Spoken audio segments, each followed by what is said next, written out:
Jason C. Brown from BJJworkouts.com. I just wanted to share with you real quickly 2 conditioning mistakes that people often make. And hopefully you don't do these things, but they are very, very common. And I have a big announcement at the end of this video.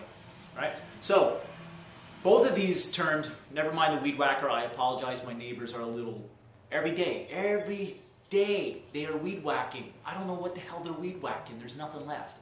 But, alright, so these are both from Pavel Tsatsouline, the big Russian kettlebell guy. He's one of my favorite authors, but he's one of my favorite authors when it comes to strength training also, and not just kettlebell training, right?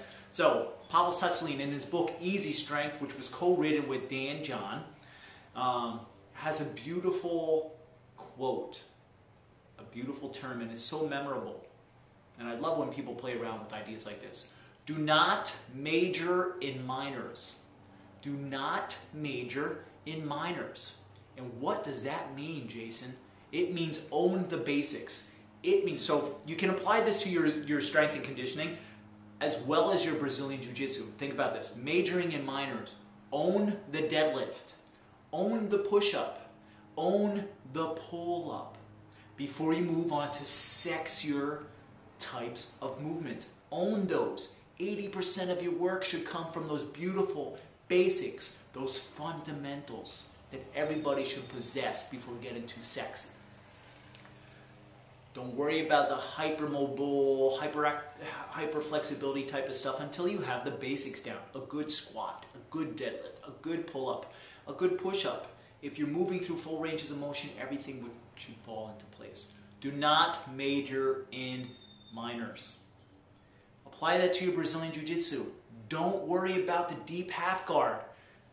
I see white belts that don't know how to bump and roll. I see white belts that don't have an elbow escape. How about a straight arm lock as opposed to like a flying kimura?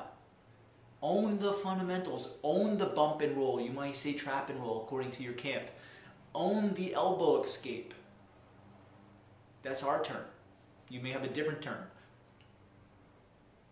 Doesn't matter. You know what I mean? Own the straight arm lock before you own the flying kimura or the flying omoplata. Save that stuff for Clark Gracie, right?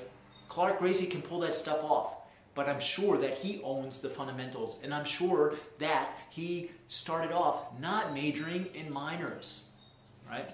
And the second one is, and this is a conversation I have with individuals all the time, don't confuse strength and conditioning with conditioning and more conditioning, right? When I ask people, what did you do today?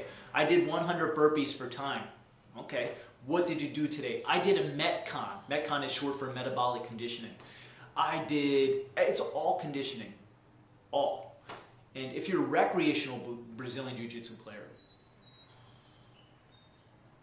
strength training may actually be more important. And in the off season, your conditioning comes from spending time on the mat. It's absolutely fact. There's no better conditioning than mat time.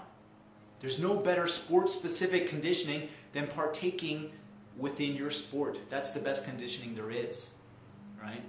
So outside, the supplemental training should actually be focused on these are called biomotor skills or biomotor abilities. Strength is one of the easiest to improve, if not the easiest to improve, but it's also the one that has the most influence on the others. Power and endurance are all dependent on your strength levels. So don't confuse conditioning or strength and conditioning with conditioning on top of more conditioning. You should always have a couple strength movements within your program. And they should be the basics. You should be owning those. All right? Hope that helps. Big announcement. I'm going to be making some changes to BJJ workouts within the next month. I think you'll enjoy them very much. We're going to start looking at the larger Brazilian Jiu-Jitsu picture and what it means to be a Brazilian Jiu-Jitsu player, and not just deal with the workout end of Brazilian Jiu-Jitsu. So